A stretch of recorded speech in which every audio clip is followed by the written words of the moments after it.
Hi, welcome to the channel. Yeah, so here we are on Beachmont Mountain. Sorry, Mount Tambourine.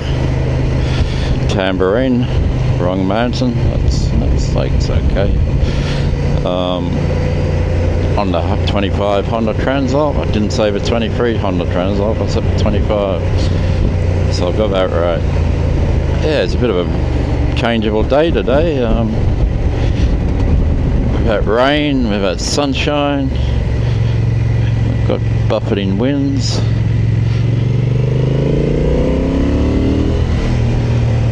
El Burro.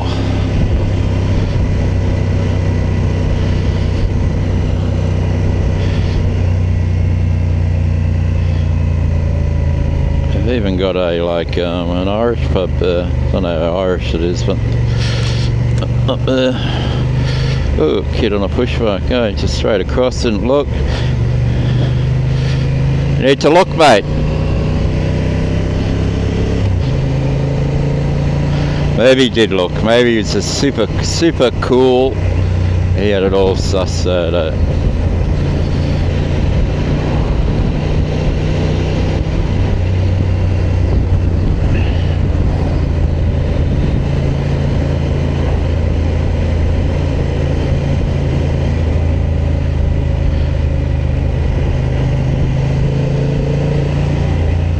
Yeah, we had a death on here, unfortunately, a few weeks ago. We've had two serious incidents on this Mount Tambourine road involving motorcycles. Hit and run. Bloody motorcycle instructor lost his foot, Hit and run car driver. Never hear anything more whether the car driver was found or not. And we had a lone motorcyclist die on this road. No appealing for witnesses and all that. Yeah, we're having an increasing number of deaths of these single bike incidents, and it makes you wonder. It really makes you wonder. That's why on the back roads we cut in early, we moderate our speed, we're ready with the front brake and the back brake. We cut in, we don't get near that centre line going around a blind corner. So, because the amount of cars that come over the double yellow lines.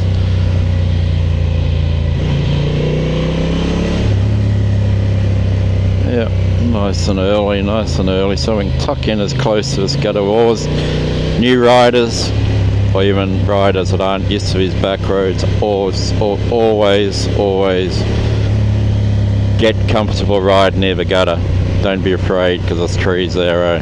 That's what happens to car drivers. They can't judge the width of a vehicle, so they keep on near the double yellow lines, and because they can't drive, they go over the double yellow lines. That's one of the reasons people go over double yellow lines. The other is they go too fast. And the third is inattention. They're probably looking down at their phone while coming to the corner. And that's what, poor people don't give a shit. A lot of people know motorcycles are coming along here. And that's what makes it, you start to get wonder,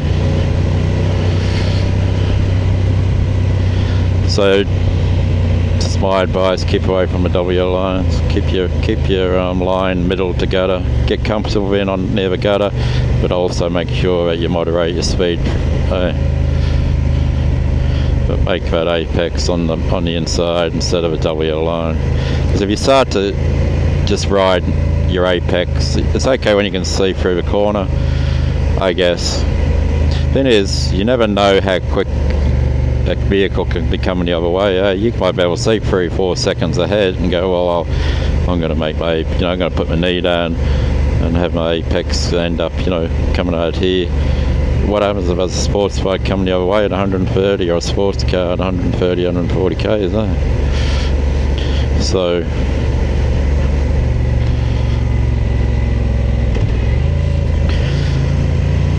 just saying, don't bringing the odds back in our favour. And of course, you could have a rock. You hear people say, no, you don't go near the gutter, it's the most dangerous part of a road. Well, of course, if there's a rock on it, which happens, that's why you moderate your speed, You don't go at racetrack speeds coming around at gutter line. You're not supposed to do it on the double yellow line either. You're supposed to just moderate your speed. You don't have to, you do what you like. You ride your ride, but if you want to survive, then common sense, not people's opinions, common sense will tell you that keeping away from a double yellow line and slowing down through blind corners, you've got a better chance of surviving than hanging out near a double yellow line. I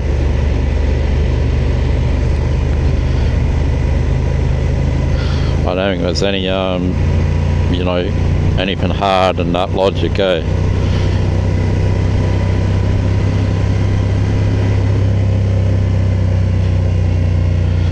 And it's like anything in life, the more you do it, the more it gets ingrained, and you just do it by rote. That's how you are. It's like a soldier checking that his gun's on, that he's got his safety on, when he's in a non-combatant situation. So if you ride middle together most of the time, then every time you will do it every time when you come to a blind corner, and you won't. So even if you're daydreaming, you're not going to just let concentration lapse and be out there hanging out on W line, and then as a truck comes around the corner, freaking too fast, and it happens, or a car comes around the corner like a P-plater in a hotted up hatchback, out of control. Or an older person, just maybe just, or an overseas visitor who's never ridden these roads before, and maybe who knows, I've been driving too long, and they, let's go, let's go for a country ride, country drive. You see it all the time. They come up to a corner and they're doing 40 kilometres an hour on an 80 kilometre corner, and they're putting the brakes on all the time. And it's like, wow, has this person actually got a licence? Then they go around the corner and they see it straight, and they go, you think, all right, I'll overtake this, and they go 100 kilometres an hour. It's like, straight line, I know how to ride straight line, I can do that. I sure with motorcyclists who can drive better. And you wait for them, you go to the next corner and they slow down at 10 kilometres an hour.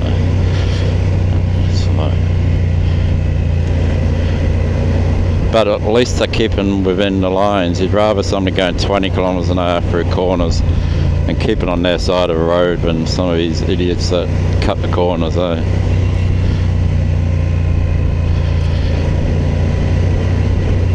And it is common sense, and a lot of car drivers stick to the, they know how to ride together, so they know how to judge the width of a vehicle.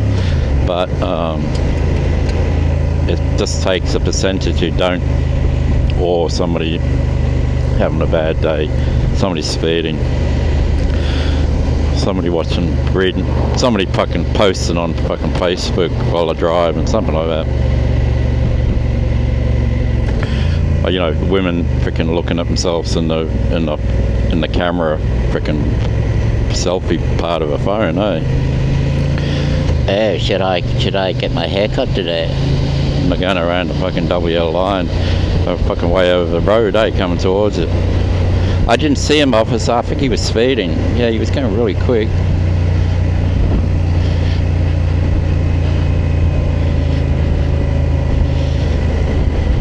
So as back road riders, we just got to, it's an art form. It's an art form. It's a different.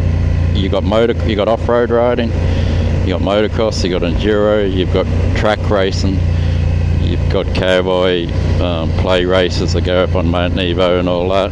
Sorry for all you guys. Some of everybody knows what I'm saying. Sunday races, and you've got people who ride the back roads. And then you got commuters that just use the vehicle as like a utilitarian vehicle to commute to work and back, and they don't do any of that riding. They're sick to death of riding because they're going in traffic all the time. It's just a means to an end. Then you've got people who love riding, exploring, on roads like this and dirt roads. Not trying to prove anything to anyone. They predominantly ride by themselves because they want to be free. You don't want to be tied to a group and people's egos or your own ego. Because if I was in a group ride, when my ego comes out, I don't want to be seen to be this fucking slow rider. You know what I mean? So I'll push myself. But when I'm by myself, I'll push myself when I want to push myself. And I just find, maybe it's age, it's just getting older, I push myself less and less these days. Because it's still, doing 100 kilometres an hour on a motorbike is, or even riding 50% of your riding ability on the back roads, you're still going quick. Back in the day, some people never been above 20 kilometres an hour in their life, 20 k's. It's only people that owned horses, maybe get up to what's a horse run, 30, 40 kilometres an hour. We're riding at 100 on 2 wheels, That's like, and we got all these big giant freaking cages around it that weigh like 10 times the weight of a bike. And if it's a truck, freaking 40, 50 times the weight of a bike.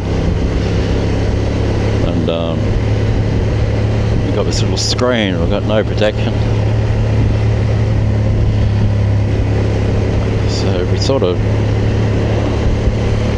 just think, contemplate that. It's like, well, who needs to do 150, 170, 180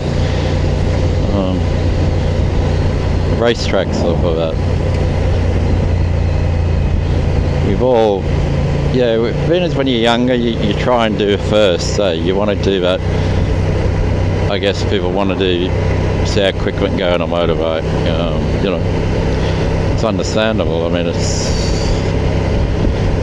we're born as curious creatures, We want to see what it feels like to do, 275 kilometres an hour, or to go as fast as we can around. But all I'm saying, to survive, if you want to ride until you're 80 years old, or as long as you can, then we've got to bring the odds in our favour. And it's not a racetrack. If I was 30 years younger, I'm a returning rider, so I came back 2 years ago.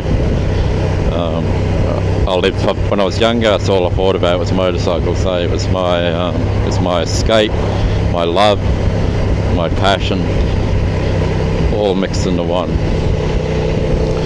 And life gets in the road and blah blah blah. So I sold my FJ 1200. I was an off-road rider, and then I bought a road bike. When I started working, I sold my last bike, was the FJ 1200. Absolutely monster of a bike, a missile of a bike. And decades went by, then I finally got myself another bike. I've had 4 bikes in 2 years, and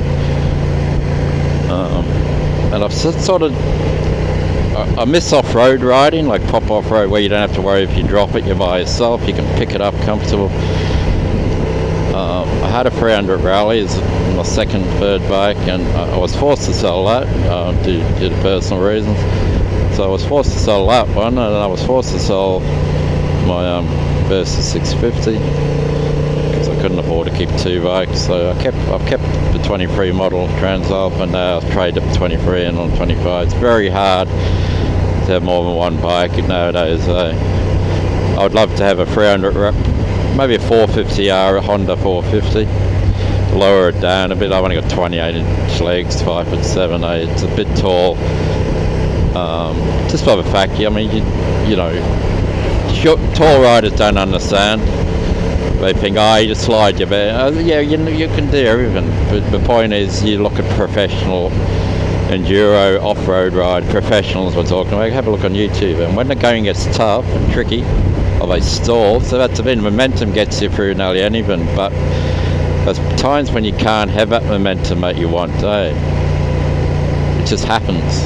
Doesn't matter how good a rider you are. So not being able to get a foot down when you stall on an incline can be fucking dangerous, eh? Especially when you got jagged rocks, you fall on a jagged rock. Yeah, imagine that, and the bike falls on top of it. So it's important to have a comfortable seat height. Doesn't matter what standard of rider you are and how old you are. It's very important to have a seat height where you've got a fighting chance. Now, the lighter the bike, the better it is off-road.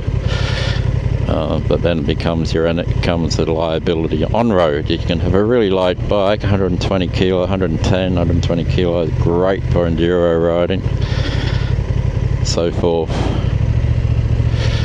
But if you, this is open. I wanted to use the bloody restroom. But if you get on the open road, especially on the open country roads, and the motorways, but I mean open country roads where you're predominantly going to be riding to get to your trails, it can become a liability with the wind, eh?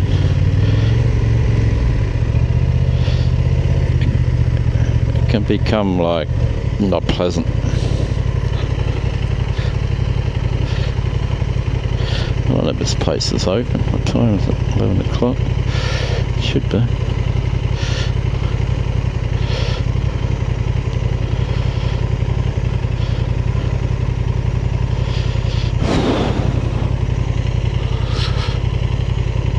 Oh, silly me, bit of a uphill, eh? My little short legs. And little 5'7", 28 inches inseam legs. Alright, thanks for watching.